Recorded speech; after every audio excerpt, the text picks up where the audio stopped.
Abrir a Bíblia em Gênesis capítulo 39, por favor. Gênesis 39.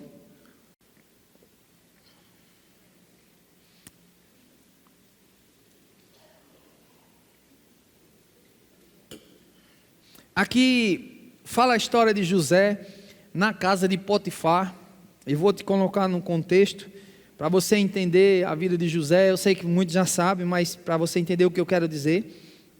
José foi um jovem, que Deus trouxe um sonho para ele. Nesse sonho ele via algumas canas de açúcar, algumas madeiras se prostrando diante dele, e Deus revelou que aquilo ali, não era cana não, eram uns fenos, isso, se prostrando, feixes de feno, se prostrando diante dele, e Deus revelou para ele que ali seria os irmãos dele, o pai dele, se prostrando diante dele. Daí José cai na besteira de contar esse sonho para um pai, para os irmãos que já tinham ciúme, porque o pai, por ele ser o mais queridinho, vamos dizer assim, aí vai um recado para você que é pai: não faça acepção de filhos, todo filho é igual, existe sim o primogênito, existe o outro também, mas o amor é igual, não faça acepção não, que eles percebem, amém?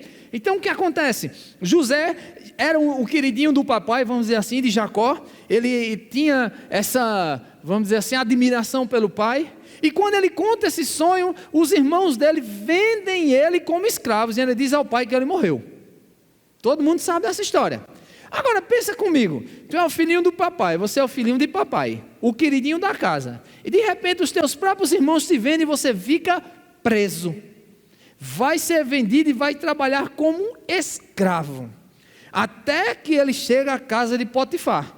E quando ele chega na casa de Potifar, capítulo 39, versículo 1, diz assim: José foi levado ao Egito, e Potifar, oficial de Faraó, comandante da guarda egípcio, comprou-o dos ismaelitas que tinha levado para lá. Versículo 2: o Senhor era com José. Diga, o Deus era com José. Agora diga assim: Deus, além de ser comigo, habita em mim. Aleluia. Olha o que o versículo 2 diz: e o Senhor era com José, que veio a ser homem próspero e estava na casa de seu senhor egípcio.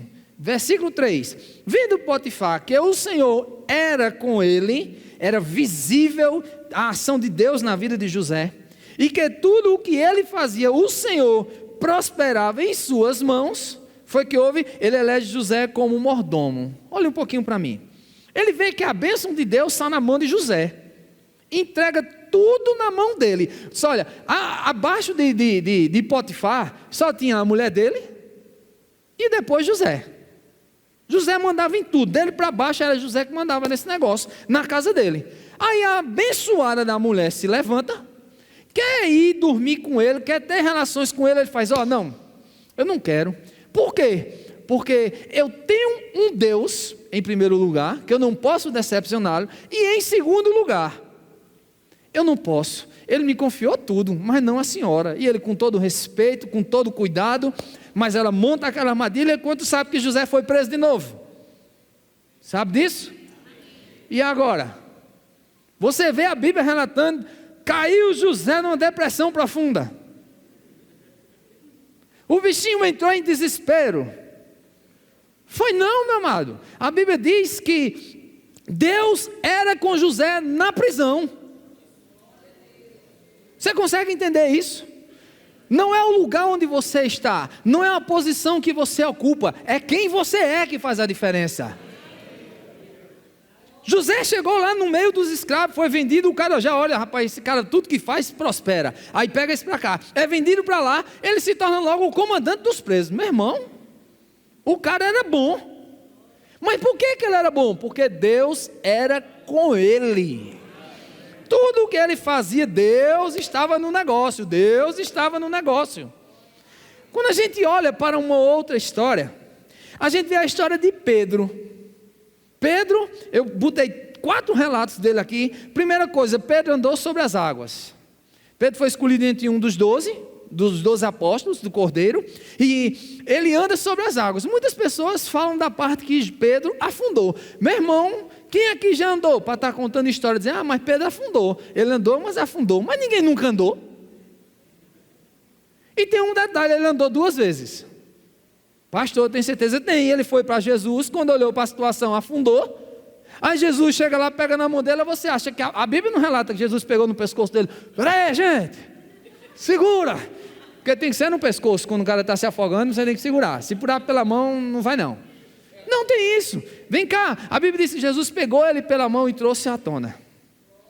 Pedro, diga comigo, Pedro. Um grande homem de Deus. Olha só, segunda coisa de Pedro. Jesus chega assim, vai lavar os pés. Exagerado, intenso como ele era, ou seja, um crente intenso. Aí disse, o que, Senhor? Não vai lavar meus pés? Jesus, não, rapaz, se eu não lavar, não tem um parto contigo, ele lava tudo, Senhor. Chega, lava tudo. Chega, vai, mergulha lá, manda o que tem que fazer. Um cuidado que ele tinha, vamos dizer assim, a intensidade que ele era com o Senhor. Intenso, isso era Pedro. Outro ponto de Pedro. Pedro foi aquele que Jesus fez uma pergunta, quem diz o povo que eu sou? Um diz Elias, o outro diz um profeta, aí Pedro se levanta, tu és o Cristo, o Filho do Deus vivo. Eita glória a Deus. E Jesus olha para ele, rapaz, não foi carne nem sangue que te revelou, mas foi o Espírito. Ou seja, amado, Pedro era um cara muito, mas muito intenso. Quando Jesus foi orar, no que a gente vai passar por essa passagem, mas quando Jesus foi orar, ele pega 3. Pedro, Tiago e João. Era o quê? Os mais próximos. Pedro era o mais achegado de Jesus, um dos mais achegados de Jesus. Ele tinha 12, mas dos 12, 3, ele tinha mais proximidade. Eram aqueles que ele estaria com mais, podia compartilhar coisas mais profundas, vamos dizer assim. Os 3 amigos, Pedro estava no meio deles. Aí eu queria que você abrisse em Mateus, Evangelho de Mateus, capítulo 26. Versículo 75, Mateus 26, 75. Então Pedro andou sobre as águas, Pedro mandou lavar o corpo todo, a intensidade dele. Pedro foi quem disse, tu és o Cristo, a revelação. Pedro era próximo de Jesus Cristo. Mas olha aqui no versículo 75. Então Pedro se lembrou, deixa eu colocar você num contexto. Pedro, quando Jesus foi falar, ainda perto dessa pronúncia, tu és o Cristo, enfim, ou que ele tentou ajudar Jesus, aí Jesus diz assim, Pedro, ainda hoje, antes que o galo cante, tu vai me negar 3 vezes. Aí Pedro, intenso, Pedro, ousado, Pedro, que andou sobre as águas, Pedro, amigo deles, jamais, Senhor, vou fazer isso, nunca vou te negar. Jesus Cristo. Aí o mestre dele diz assim, ainda hoje tu me nega 3 vezes, antes que o galo cante. Continua, vai lá para o texto comigo. Agora, 75. Então Pedro, depois de negar Jesus 3 vezes, olha só, então Pedro se lembrou da palavra que Jesus dissera, antes que o galo cante, tu me negarás 3 vezes. Presta atenção no versículo, na parte final do versículo. E saindo dali, chorou o que, gente? Amargamente. Essa palavra amargamente, ela no grego, ela diz assim, com dor aguda. Imagina só, o cara que me treinou, o Deus, o Rei, o Cristo, o ungido de Deus, Jesus Cristo, que eu servi, olhou para mim e disse que eu ia negar, e eu disse que não ia. Aí ele vai e nega. Amado, isso é uma pressão psicológica miserável. Infeliz. Gente, já pensou a decepção? Psicologicamente, vamos lá, Pedro estava afundado, morto em suas forças. Ai meu Deus, e começou a chorar amargamente, com muita dor. Em outras palavras, ele sentiu muito pelo que fez. Agora eu quero que você leia comigo. Abre aí em Lucas, no relato de Lucas dessa mesma história. Lucas no capítulo 16. Evangelho de Lucas, capítulo 16. No versículo 7. Aleluia. Aqui Jesus já ressurreto. Lucas, capítulo 16, no versículo 7.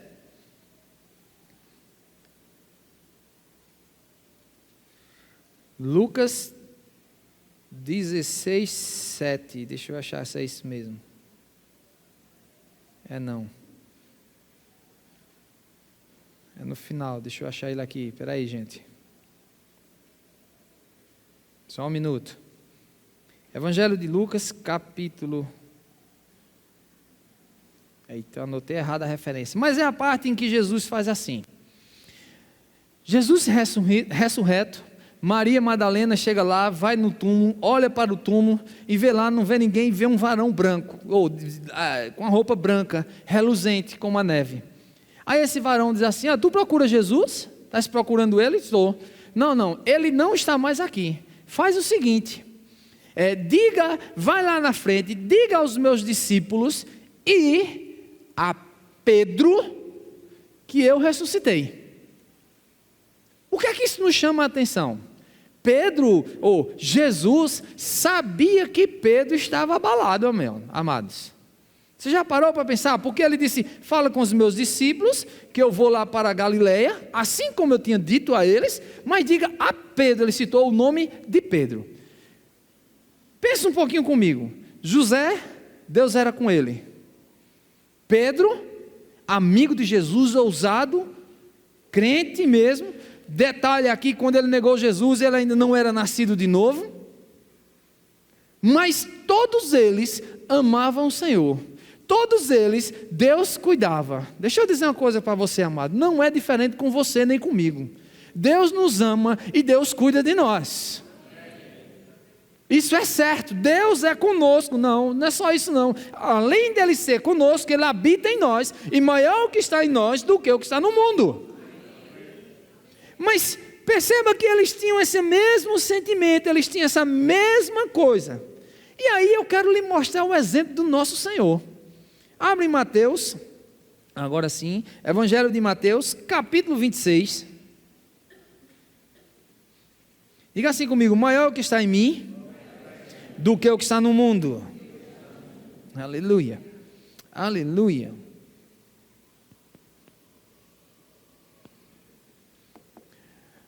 Aleluia. Abriu? Mateus 26, 38. Isso é Jesus falando. Então lhes disse: a minha alma está profundamente triste até a morte. Tem uma versão, eu vou ler para você, nova tradução da linguagem de hoje. Olha como é que ela lê essa mesma passagem. Ele diz assim, versículo 38. A tristeza que estou sentindo é tão grande que é capaz de me matar. Vamos lá. Jesus Cristo, Filho de Deus, nunca pecou. Pressão veio sobre ele. Horrível, a ponto dele dizer assim: eu estou triste, ao ponto de quase morrer de tristeza. Cadê a psicóloga lá, a Dani? Cadê elas? Estão aí? Me diga uma coisa: tristeza profunda traz ou não traz depressão? Com certeza. Se fosse olhar o diagnóstico de Jesus, se fosse levar hoje na atualidade, pega Jesus, bota ele aqui, meu amigo. Como é o nome de um remédio? Não quer saber não, deixa para lá. Meu amigo, você vai ter que tomar deptilafenil, depilaprazolona. É uma fórmula que eu sei. Só essa fórmula que eu me lembrei agora. É isso aqui. Você vai ter que tomar isso. Isso vai te fazer dormir muito. Isso vai te fazer aquilo, porque você está precisando. Mas se a gente continuar lendo o texto, eu vou voltar para a versão que eu estava lendo com você, para ficar igualzinho com você. Mas olha o que o texto diz assim, versículo 38. Então lhes disse: a minha alma está profundamente triste até a morte. Ficai aqui e vigiai comigo. Olha, Jesus está dizendo: ei, meus queridos mais próximos, fica aqui e vigia comigo, preste atenção. Versículo 39. Adiantando-se um pouco, prostrou-se o seu rosto, orando e dizendo. Jesus estava fazendo o quê? A glória. Jesus não foi atrás de um psicólogo desesperadamente, nem foi tomar um remédio, não. Ele foi fazer o quê, gente? Mas ele estava triste. Como é que a gente ora? Porque quando a gente está triste, a gente não lembra nem de orar, não é verdade? Muitas vezes nós estamos sendo pegos com esses sintomas, porque na hora de colocarmos em prática aquilo que nós já sabemos, estamos deixando que essas coisas tomem conta de nós. primeira coisa que Jesus fez foi orar. Porque ele sabia que estava profundamente triste, mas ele se levantou, porque ele sabia quem era, o que tinha e o que podia.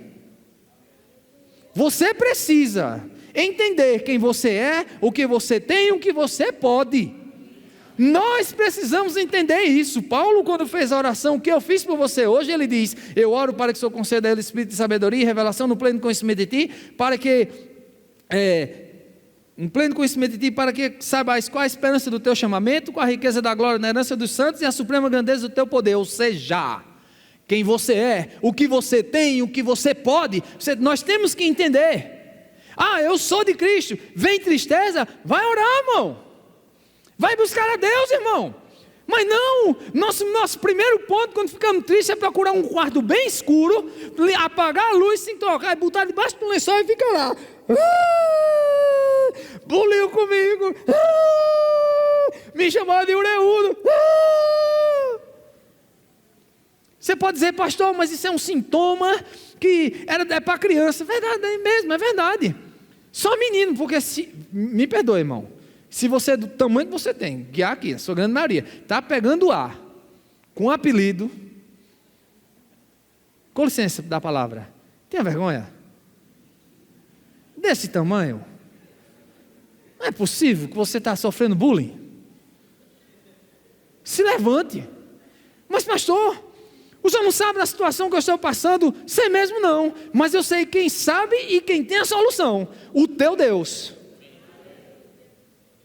Mas na hora que estamos profundamente tristes, a primeira coisa que a gente faz, amados, ou chateado, é correr do meio dos irmãos, é correr de Deus. Em vez da gente correr para Deus, em vez da gente, nós nos humilharmos, nos abaixar, nos ajoelharmos, adorar Ele, nos rendermos: Senhor, eu estou aqui, o negócio está apertado, a coisa está feia, mas eu sei em quem eu tenho crido, o Senhor é a minha força, o Senhor é o meu Deus, o Senhor é o meu pastor. Maior o que está em mim do que o que está no mundo. Meu irmão, abre tua boca, fala a tua fé, meu irmão. Me mostra a tua fé. Fala isso, fala com essas coisas, que é triste eu. Meu irmão, o Fernando ministrou hoje sobre gratidão, foi um top, espetáculo hoje de manhã. Você que não veio, perdeu. Muito bom, ele falou sobre gratidão. Não tem coisa melhor do que gratidão. Muito bom ser grato. Por que não ser grato a Deus? Olha a posição que nós estávamos, no lamaçal do pecado, como disse ele, condenados ao inferno. Aí Deus, só isso, eu só vou dizer isso. Aí Deus te tira do inferno, te leva para o reino do Filho do amor dele. Quer motivo maior para estar sorrindo? Você quer? Olhe quem você era e olhe quem você é hoje. Olha o seu passado e olha agora como você está. E quer um futuro melhor? Fala, irmão, fala, meu irmão, fala o que você quer, fala quais os seus planos, bota a tua fé para fora, meu irmão, porque fé fala. Jesus se levanta, vai, corre, vai orar. Vai lá, eu vou orar de novo. Versículo 39, adiantou-se um pouco, prostou-se sobre o seu rosto, orando e dizendo: meu Pai, se possível, passa de mim esse cálice.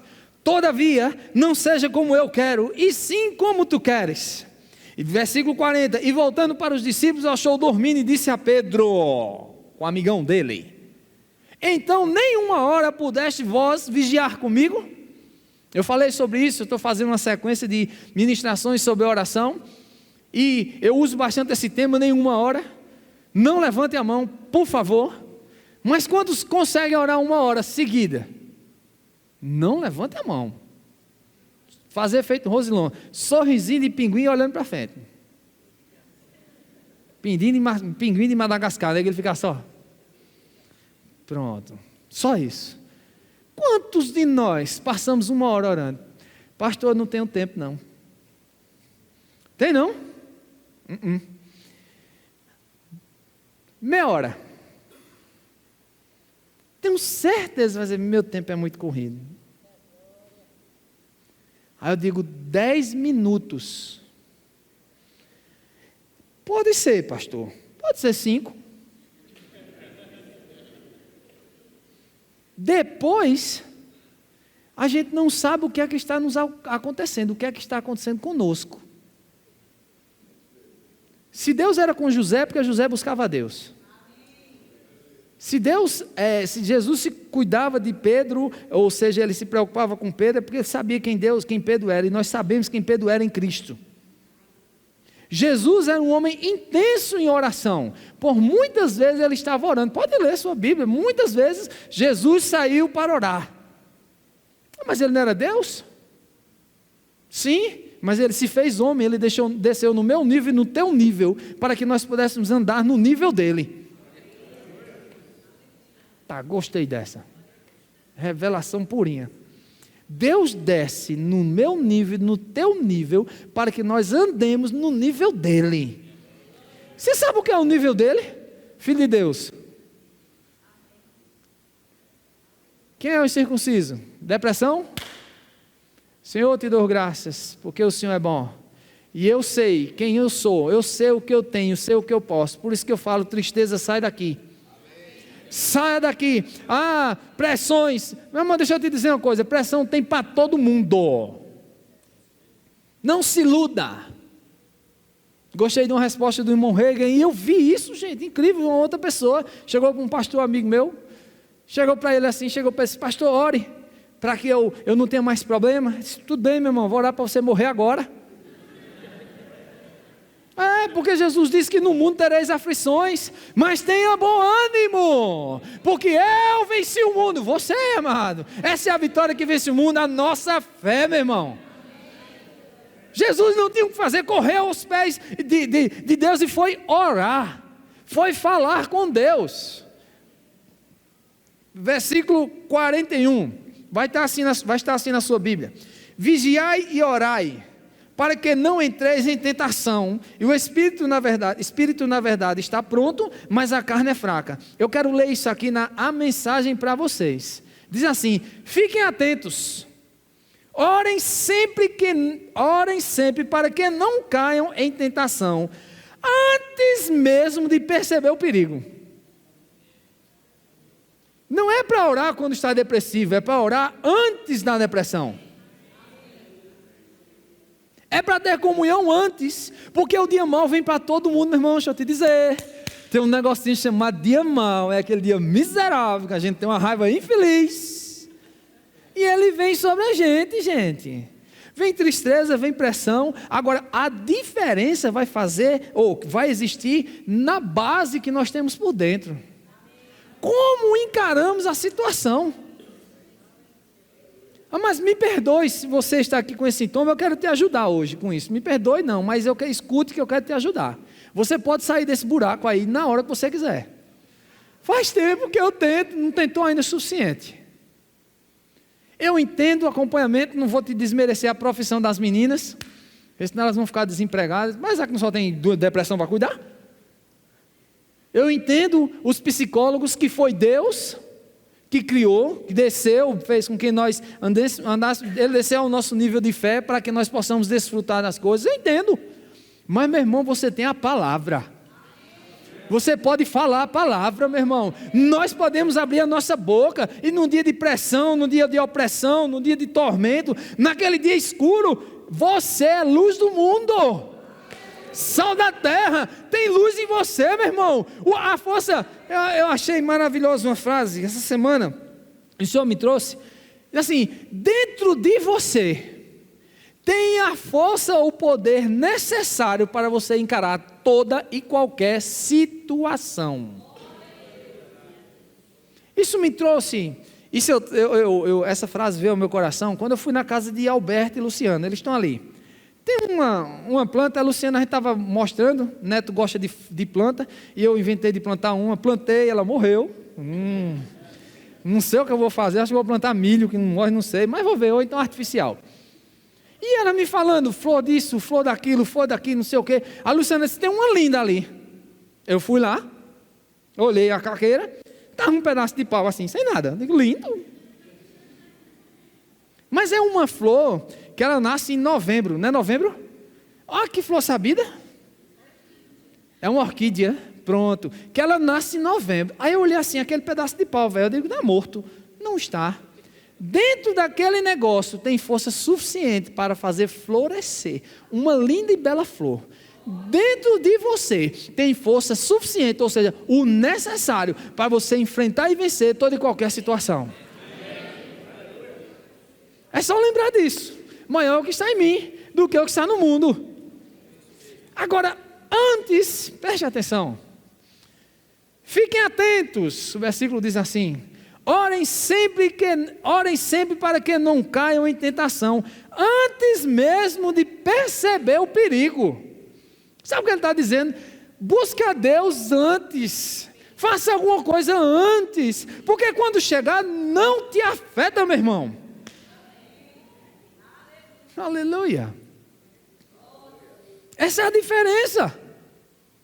Essa é a diferença quando o gigante chegou para Davi, e Davi olhou para ele e disse assim: quem é esse circunciso? Sabe por quê? Porque Davi sabe, Davi conhecia o Deus que ele servia. Meu irmão, você tem um Deus que pegou o poder, que ressuscitou Jesus dentre os mortos e colocou dentro de você. Olha só. E eu acho maravilhoso, eu gosto de falar essa expressão porque me anima, me deixa todo orgulhoso, todo cheio de pompa, sei lá, aquela coisa toda. Eu olho assim: eu sou filho de um Deus. O Deus que eu sirvo, que você serve, é o nosso Pai. Quem é pai aqui? Você tem prazer em abençoar seu filho? Você tem prazer na saúde dele? Deus nos comparando com ele, nos chama de mal. Se vós que sois maus, sabeis dar boas dádivas aos vossos filhos, quanto mais eu que sou bom. Se você tem desejo de abençoar seu filho, ajudar, imagine ele, é ele cuidando de você, meu querido. Agora, como vem isso? Buscando, sendo intenso, lendo a palavra. Lancei um desafio. Levanta a mão, quem está lendo Bíblia todo dia? Quem está me acompanhando? Que bom, né? Eu não vou perguntar quem ficou no meio do caminho não, para não ficar feio. Estamos no livro de Atos, começamos hoje, Atos 1 e 2. Sabe o que é isso? Uma maneira que eu encontrei de motivar você a ler a Bíblia. Eu estava terminando o Novo Testamento, voltei por você, porque eu já ia partir para outra Bíblia não, viu? Para outra parte da Bíblia, mas eu resolvi para fazer isso. E olha, a gente olha, no dia que a gente fez, você se compromete, amém, todo mundo levantou, muitos já ficaram no caminho. Depois, querem feedback da parte de Deus. Buscar-me-eis e me achareis, quando me buscardes de todo o vosso coração. Nós é que vamos a Ele, nós é que buscamos a Ele, nós é que nos alimentamos, nós é que nos enchemos, nós é quem oramos. Vou só lembrar, se você ler a Bíblia, o beneficiado não é Deus, é você. Deixa eu me colocar nesse negócio. Se eu ler a Bíblia, o beneficiado sou eu. Se eu oro, se nós oramos, o beneficiado nesse negócio somos nós. Agora o que eu me pego? Pessoas abrem a Bíblia, aí lê um capítulo, pronto, pai, já fiz minha parte contigo, viu? Como se fosse Deus que estivesse interessado nisso, assim, que precisasse que você lê. Lê, meu filho, eu preciso que você lê. Lê Mateus hoje, por favor, que eu estou meio depressivo. Ora aí, Mateus, para mim. Lê aí Mateus 2, só Mateus 2 hoje, que eu estou precisando de uma força. Se iluda não, meu irmão. Deus é Deus. Quem precisa ler, quem precisa comer, quem precisa ter comunhão, sou eu e você. Então, quando esses sintomas virem, vamos lá, você que é pai, cuide do seu filho. Não deixe ele crescer aluado. Você sabe o que é filho aluado? Tinha uma novela, eu não me lembro o nome, sei que tinha duas gêmeas, a Ruth e a outra. Como é o nome?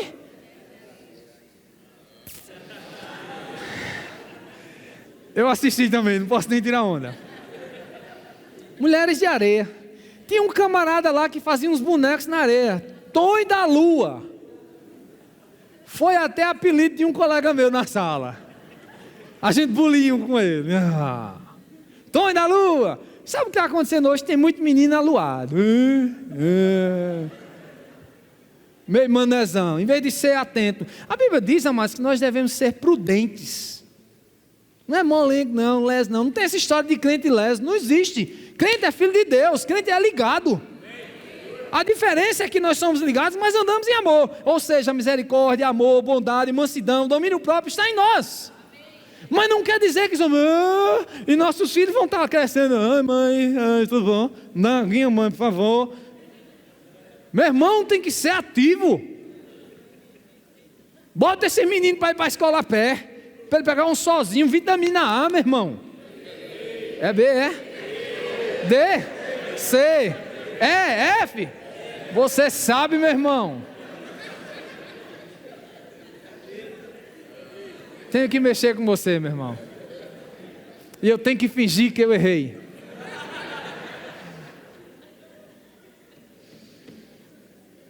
Aí menino hoje não pode andar de bicicleta que vai machucar o joelho, bichinho. Confessa, meu irmão.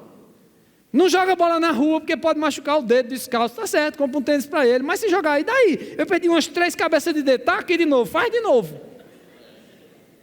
Nunca morri. E muitos aqui que já tem aí cabeça de dedo nova, não é nem original mais, já foi recalchutado. Pronto. Mas por que isso? Proteção demais. Os meninos estão crescendo assim. Cuidado com o seu filho, filho. Ensine a ele a ser esperto, a ser atento. Agora ele tem que ser amoroso, filho de Deus, honrar o Senhor onde quer que ele faça. Tem que ser assim. Não é para ensinar ele a ser malvado, mas ensinar a ser esperto. Para você que está aqui e já teve esse sintoma, você já passou por isso, você sabe. Você sabe quando começou e sabe quando terminou. Então pega esse negócio quando começou. Se por um acaso qualquer sintoma vier, mata ele ali mesmo. Se você não fizer isso ali lá no começo, vai voltar de novo. Mata esse troço, pisa nessa barata, pisa nesse lixo, dá-lhe um chute. Mas não aceite, porque você é livre, meu irmão. Ou minha irmã. Não deixa que esse negócio se aprisione de novo. Coitadinho de mim, começa a chorar. Toma a chorar, toma a chorar. Que choro, meu irmão. Pastor, não posso chorar não. Pode, Jesus chorou quando o amigo dele morreu, Jairo, né? Como é o nome? Lázaro. Jairo também. Gente, olha, deixa eu dizer uma coisa para você. Jesus chorou, eu chorei. Nós choramos quando perdemos entes queridos. Tem gente que chora quando perde cachorro. É verdade, o bichinho morreu. É isso mesmo, normal. Porque se apegou, sabe? Porque é esse sentimento que eu e você temos. Mas esse sentimento não pode dominar a nossa vida. O problema é que a gente deixa dominar. E quando deixa dominar, a gente perde o controle. Acabou-se, meu irmão. Ficamos sem saída. Então, se você que teve, vai lá e mata esse negócio. Cadê a tecladista, Fernanda? Ela não veio hoje? Vem cá, Alain, por favor. Glória a Deus. É porque existe uma unção na vida daquela menina, Fernanda. Exatamente para pessoas que sofrem depressão. Eu creio na unção. Deus falou isso e testificou no coração dela. Foi por isso que eu a chamei aqui. Se ela estivesse aqui, porque nós vamos orar. E eu, antes de orar por qualquer pessoa, eu quero falar com você que está nos visitando hoje à noite.